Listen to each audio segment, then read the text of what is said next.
मैं हूँ आपके साथ दीपाली। आज हमारी ये वीरा स्कूटी का सफर होगा लखनऊ शहर में। जानेंगे यहाँ पर चुनावी मिजाज। लेकिन लखनऊ शहर अपने आप में बेहद खूबसूरत है। यहाँ का खान पान जितना अच्छा है उतना यहाँ की संस्कृति अच्छी है। नवाबों का शहर है तो नजाकत नफासत तो है ही, साथ ही ये राजनीति के लिहाज से प्रमुख केंद्र है।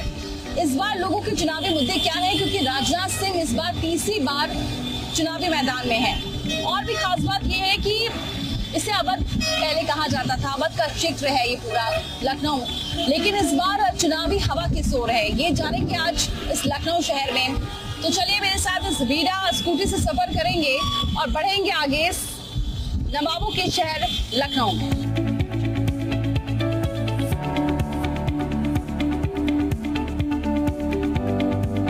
तो देखिए हम लखनऊ शहर में हैं और आप देख सकते हैं कि ये कितना खूबसूरत शहर है। ये आप मेरे पीछे देख रहे हैं, ये अंबेडकर पार्क है और यहाँ मेरे लेफ्ट में अंबेडकर पार्क है तो राइट में गोमती रिवर फ्रंट है और मरीन ये ड्राइव है।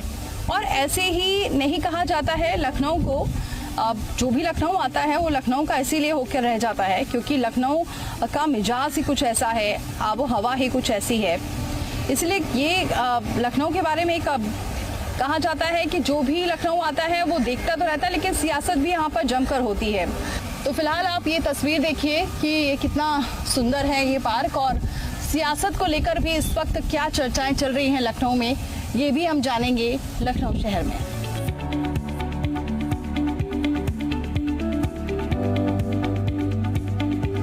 तो चुनावी मिजाज को समझने के लिए हम इस वक्त आ चुके हैं लखनऊ के मुख्य शहर में, यानी मुख्य बाजार में, जिसे कहते हैं हजरतगंज चौराहा। और यहाँ पर समझेंगे क्या है यहाँ के चुनावी मुद्दे। तो देखिए चुनावी मुद्दे क्या है ये जानने के लिए हम पहुंचे हैं इस वक्त। आप मेरे पीछे देख सकते हैं रॉयल कैफे है, हजरतगंज में मौजूद है, क्योंकि यहाँ पर जो चाट है यहाँ की बहुत फेमस है, लोग यहाँ पर पहुंचते हैं। तो चुनावी जो मुद्दे हैं वो भी समझेंगे लोगों से, चाट का भी मजा लेंगे, उसका भी स्वाद चखेंगे।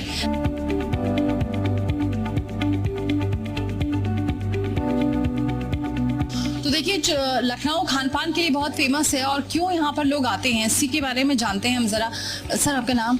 मेरा नाम हरदयाल मौर्य है और प्यार से लोग हमें चाट किंग कहते हैं। चाट किंग? जी जी। चाट का नाम सुनते ही सबकी जुबान पर चटोरी हो जाती है जुबान। जी जी। तो ऐसा क्या है खास जो लोग यहाँ पर आते हैं आपके पास? देखिए कुछ खास नहीं है, वही मसाले हैं, वही धनिया है, वही मिर्च, सिर्फ प्यार का खेल है। वो दिल से खाते हैं और हम दिल से खिलाते हैं। अच्छा, लेकिन मैंने सुना चाट में ये खासियत है कि कोई एक मतलब एक कोई नहीं खा सकता। नहीं, वो फैमिली बास्केट है। फैमिली बास्केट है, एक बास्केट में लमसम 2 बच्चे हो, हस्बैंड वाइफ हो, और आराम से एक बास्केट लोग खूब एंजॉय कर सकते हैं। तो आपने ऐसा कैसे सोचा कि मतलब ये सोचा नहीं है, इस समझ लो गलती हो गई। हाँ हाँ, मैंने कभी कोई काम सोच के नहीं किया, तुक्का मारते रहते हैं। तो 1992 में ये बास्केट चाट को यही रॉयल कैफे से मैंने लॉन्च किया था और आज हमारे कौन आ चुका है आपके यहाँ चाट खाने के लिए? सियासत की अगर बात करें, सियासत में शायद ही कोई बचा नहीं है हमारे हाथों से। अच्छा। और लगभग हमारे हाथों से 184 मुल्कों के लोग चटकारे ले चुके। अच्छा। कभी कभी ऐसा होता है कि 32 कंट्री के लोग हमारे तय के पास खड़े हो जाते हैं। ना उन्हें हिंदी आती है और ना मुझे इंग्लिश आती, इस सारे हम खिलाते हैं और चटकारे लगाते हैं। और चुनावी बास्केट में इस बार क्या है, क्या लग रहा है? अब लहर तो बहुत तगड़ी है, लखनऊ से तो कोई जीत नहीं पाएगा बीजेपी के अलावा। लहर बड़ी तगड़ी है। अब हमसे राजनीति से कोई सरोकार नहीं है, लेकिन जो चल रहा है यहाँ पर। आप वोट करेंगे तो क्या मुद्दे हैं लखनऊ के इस बार? देखिए लखनऊ का मुद्दा तो जिंदगी भर रहेगा, मुद्दे कभी खत्म नहीं होते। व्यापारी लोग एकदम परेशान हैं, विपक्षी कहता आया है कि व्यापार एकदम ठप पड़ा है, लोग रो रहे हैं, क्या ऐसा है? नहीं, कुछ भी नहीं है ऐसा, सब मजे बल्ले बल्ले है सबकी। और रोने वाले तो जिंदगी भर रोते रहेंगे। देखिए यहाँ पर जो चुनावी मुद्दे हैं वो विकास ही है और बीजेपी का क्योंकि ये गढ़ रहा है इसलिए शायद इस बार भी बीजेपी ही यहाँ पर जीतेगी। बहरहाल ये तो खैर नतीजे बताएंगे। अब हम थोड़ा आगे चलते हैं और जो बास्केट चाट है उसको देखते हैं कि आखिर वो है क्या। आइए मेरे साथ।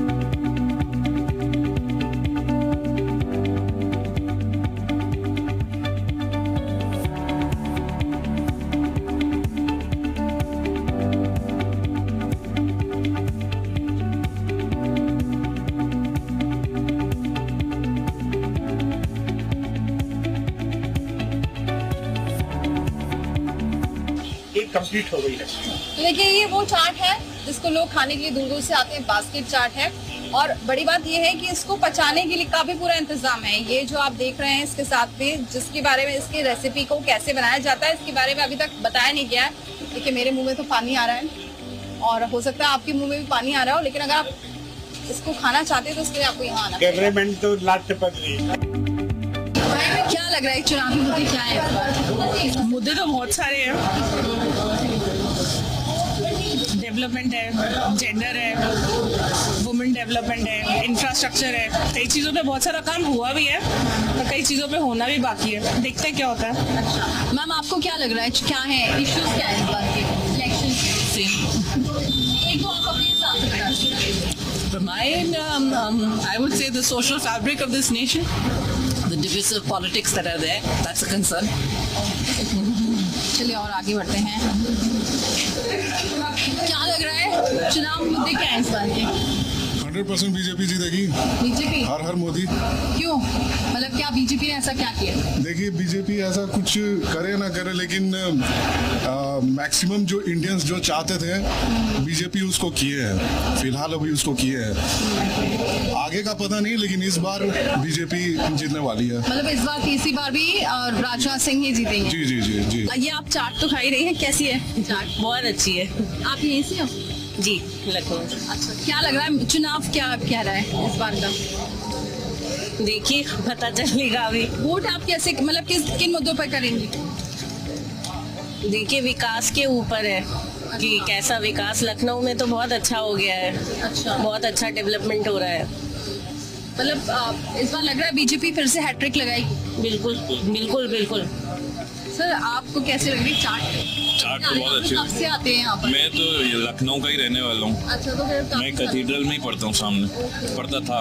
अच्छा, तो फिर आपको तो लग ही रहा होगा, पता चल रहा होगा चुनावी इस वक्त क्या है, इस वक्त मुद्दे क्या हैं, क्या लग रहा है? मुद्दे तो मैं फिलहाल बैंगलोर में सेटल्ड हूँ, तो मेरे लिए तो एक ही मुद्दा है कि यहाँ पे रोजगार क्रिएट हो जाए। जो यहाँ के एटलीस्ट लोकल्स हैं, आईटी में जो बॉम्बे, दिल्ली, बैंगलोर शिफ्ट हो गए हैं, वो वापस आ पाए यहाँ अपने घर पे, तो मेरे हिसाब से तो वही अच्छा है। सर आप यहीं से? नहीं, मैं दिल्ली से हूँ। दिल्ली से हैं। तो फिर भी क्या लग रहा है इस बार चुनाव क्या है, क्या कह रहा है? मैम मोदी जी की हवा तो हमेशा हर तरफ है ही है, there is no doubt about it, but under current क्या है वो तो रिजल्ट से ही पता चलेगा। But we expect just for the sake of continuity, अगर मोदी जी रहें तो बढ़िया है। काम तो देख ही रहे हैं सब उनका। मतलब आप वोट डालेंगे तो क्या आपके जहन में डेवलपमेंट या पूरे देश, या फिर? मैम एक कॉम्बिनेशन ऑफ हर चीज़ की कॉम्बिनेशन जो बैलेंस्ड करके करना चाहिए, बिकॉज कोई एक चीज़ पे सिर्फ करें तो दिक्कत ही है। पर आप देखिए जैसे हर तरफ मौसम, क्लाइमेट चेंज हर तरफ इतनी हो रही है, गर्मी इतनी हो रही है, तो सिर्फ डेवलपमेंट के साथ अगर इस चीज़ को भी हम रखें तो हम अपने नेक्स्ट जनरेशन्स के लिए क्या पास ऑन कर रहे हैं वो भी इम्पोर्टेंट है। तो मेरे को लगता है कि डेवलपमेंट के फोकस के साथ साथ हमें क्लाइमेट चेंज के लिए मोदी जी को कुछ बहुत करना चाहिए। Thank you sir, thank you. और भी लोग हैं, चलिए इनसे भी बात करते हैं। चुनाव क्या कह रहा है इस बार? चुनाव जो है वो कह रहा है कि नरेंद्र मोदी बहुत झूठ बोल रहे हैं। झूठ बोल रहा है? एकदम झूठ के अलावा कुछ बोलते ही नहीं। अच्छा। अब जहाँ जहाँ महिलाओं के साथ दुराचार हो रहा है उस पर उनका कोई ध्यान नहीं है। वो लगातार जो है वो, मतलब जैसे इतना बड़ा पद है, प्रधानमंत्री का पद है, इतने बड़े आदमी है, झूठ कैसे कोई बोल सकता है? और हर रोज़ कोई नई बात, कोई नई बात, कोई नई बात, झूठ पर झूठ, झूठ पर झूठ, झूठ पर झूठ। मैंने गजब का है। कोई कमिटमेंट उनका पूरा नहीं है। जो भी कुछ कहा उसको कोई कुछ पूरा नहीं किया, और फिर नए नए गारंटियाँ हैं, नए नए वादे हैं, तो बड़ा तबाही बहुत है। इलेक्शन किस ओर जा रहा है इस बार, क्या लग रहा है? लड़ाई बहुत बढ़िया 400 है। पार है इस बार? नहीं नहीं नहीं, नहीं कहीं दूर दूर नहीं। बयानबाजी, कितना फर्क पड़ेगा? बड़ा बयानबाजी हो रही है इस बार। अब वो झूठों की लड़ाई चल रही है, झूठ बोल रहे हैं, बोलते चले जा रहे हैं। अब उससे फायदा ये होगा कि थोड़ी गलतफहमी चली गई कि वो मंगलसूत्र गया, तो कुछ महिलाएं सोचेंगी कि अच्छा मंगलसूत्र गया तो हो सकता है वोट मिल जाए। जोड़ी कमाल करेगी अखिलेश और राहुल की? बहुत ज़्यादा नहीं, नहीं। अब ये यूपी है, यहाँ तो योगी आदित्यनाथ का मंदिर का भी बड़ा काम है। अच्छा, हम लोग धार्मिक हैं बहुत, राम मंदिर है मुद्दा, मतलब अरे वो तो रहेगा ही। ये दूसरी बात है, जैसे मान लीजिए हम जो है क्षत्रिय हैं, तो ठाकुर हैं, तो हम परंपरा से भाजपा के साथ रहे हैं, अभी भी भाजपा के साथ हैं। तो लेकिन जो है मान लिया कोई कहीं कुछ हुआ तो कुछ अब बहुत मुश्किल है कि मान लिया हमारे 2 लड़के हैं, काम क्या करेंगे।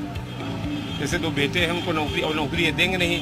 अब जो नौकरी दे रहे हैं वो ठेकेदारों के माध्यम से दे रहे हैं, 9,000 की नौकरी दे रहे हैं। उसी पद पर चपरासी के पद पर 60,000 तनख्वाह मिल रही है आदमी को। मतलब महंगाई, बेरोजगारी और जो जुमलेबाजी हो रही है, इसको आपको क्या लगता है? मैं एक सरकारी कर्मचारी हूँ, मैं उसके नज़र से देखता हूँ कि सबसे बड़ा सवाल जो सरकारी कर्मचारियों में है वो पेंशन का सवाल है। और बड़ा दुर्ग का विषय है कि जो देश की मुख्य 2 धारा की 2 बड़ी राजनीतिक पार्टियां हैं, कांग्रेस और भाजपा, दोनों ने ही अपने मैनिफेस्टो में पेंशन के सवाल को नज़रअंदाज किया है। और जो सबसे बड़ा हमारा सवाल है वो आउटसोर्सिंग पे नियुक्तियों का सवाल है। हम एक कर्मचारी के रूप में और एक कर्मचारी संगठन के कार्यकर्ता के रूप में हमारी बड़ी उम्मीदें थी दोनों राजनीतिक पार्टियों से कि वो पेंशन को अपने मैनिफेस्टो में लाएगी और कर्मचारियों को जो उनका वाजिब हक है, एक रिटायरमेंट होने के बाद एक हमारा जो एक सामाजिक सुरक्षा होती है, उस सामाजिक सुरक्षा पर ध्यान देगी। लेकिन बड़ा अफसोस है, चिंताजनक है कि पेंशन का सवाल नदारत है। उसी तरह जो ठेका प्रथा बढ़ रही है, आप देख रहे हैं कि सरकारी नौकरियां बिल्कुल ख़त्म है, आउटसोर्सिंग के माध्यम से, ठेकेदार के माध्यम से भर्तियां हो रही हैं जिसमें सामाजिक सुरक्षा नाम की कोई चीज़ नहीं है। 8,000 9,000 रुपये लोग काम कर रहे हैं, 10,000 रुपये उनको रोल पे रखा जा रहा है और ठेकेदार के माध्यम से क्या पैसा दिया जा रहा है वो सब चीज़ें चर्चा का विषय हैं। उसके अलावा जो सरकारी पद हैं खाली हैं, उन पे भरने पे कहीं कोई चर्चा नहीं है। चतुर्थ श्रेणी के जो पद हैं वो बिल्कुल ख़त्म हो रहे हैं, उन पे भर्तियां नहीं हो रही हैं। सरकारी नौकरियों में दिक्कत है और कॉन्ट्रैक्ट की भी बात करें और पेंशन की बात मैंने बहुत सारी जगह सुनी है। लोगों को ये बहुत दिक्कत है कि मैनिफेस्टो में इसका जिक्र नहीं है। सर आपको क्या लग रहा है? चुनावी मुद्दे बेरोजगारी है, जो अभी इसमें जो मेन पावर को कम किया जा रहा है, बेरोजगारी बढ़ रही है। जबकि मेन पावर कम करनी चाहिए क्योंकि स्ट्रेस बढ़ता है। अगर मेन पावर कम होती है कर्मचारी पर लोड पड़ता है। सर आपको क्या लग रहा है, क्या है चुनावी मुद्दे? ये आपके हिसाब से आप वोट डालेंगे तो क्या सोचेंगे? जैसे सर ने बताया व्यापारी सब बढ़िया, व्यापारियों के लिए सही है, तो उन लोग, लेकिन विपक्ष तो कह रहा है व्यापारी परेशान है। बिल्कुल नहीं मैम, ऐसा तो सिर्फ लोगों को भड़काने के लिए। अच्छा ठीक है, चलिए आइए। हाँ जी सर बताइए।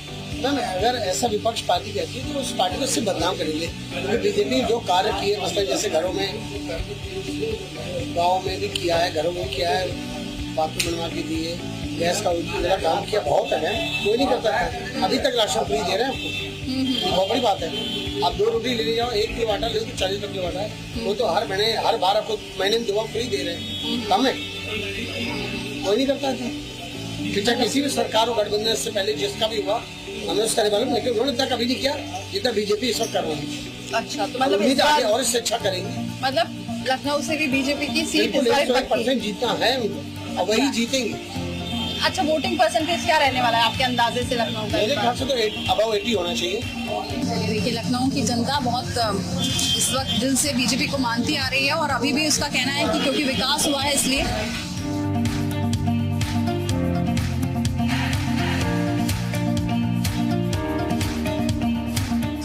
देखिए अब शाम हो चुकी है और हम आ चुके हैं अपनी वीडा स्कूटी से उस गली में जिसे कहा जाता है चटोरी गली। आप देख सकते हैं चटोरी गली है और ये जो अंबेडकर पार्क है उसके पास से ही गली गुजरती है और यहाँ पर जानते हैं कि लोग क्या सोचते हैं।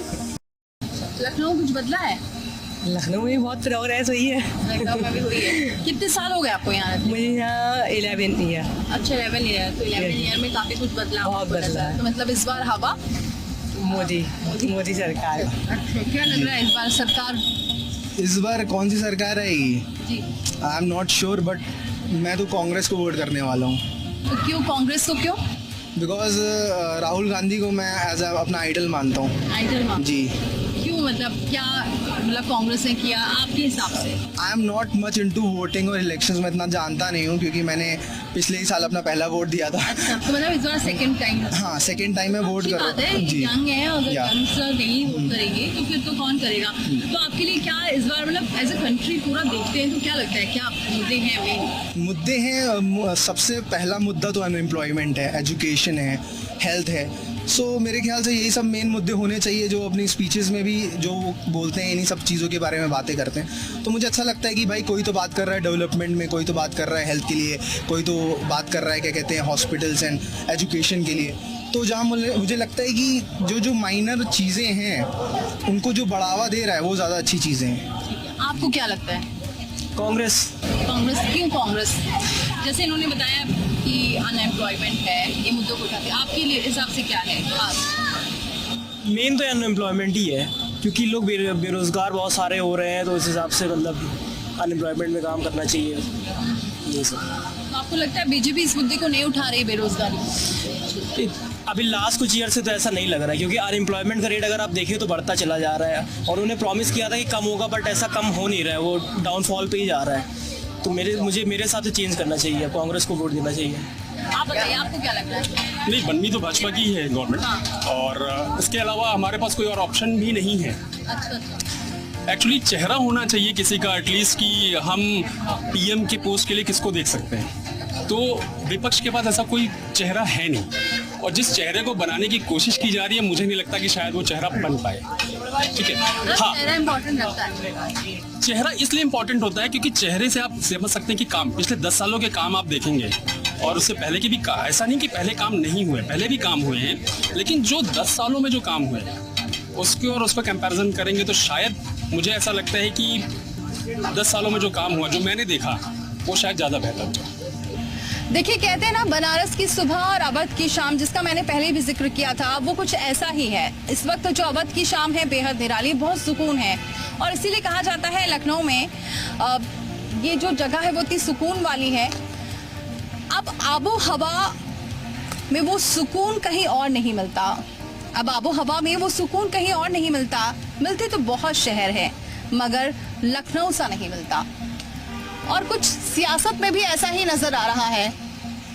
राजनाथ सिंह तीसरी बार इस बार चुनाव लड़ रहे हैं, और ऐसा लग रहा है यहाँ की जनता को देखकर कि वो चाहती है कि जो बीजेपी यहाँ पर बनी हुई है वो वैसे ही बने रहे, क्योंकि तभी डेवलपमेंट होगा, ऐसा जनता का सोचना है। क्योंकि केंद्र में बीजेपी की सरकार है, और इसी वजह से जनता चाहती है कि जहाँ अगर केंद्र में और राज्य में भी बीजेपी की सरकार होगी तो काम बेहतर होंगे। हालांकि कुछ लोगों का ये भी कहना है कि रोजगार एक बहुत बड़ा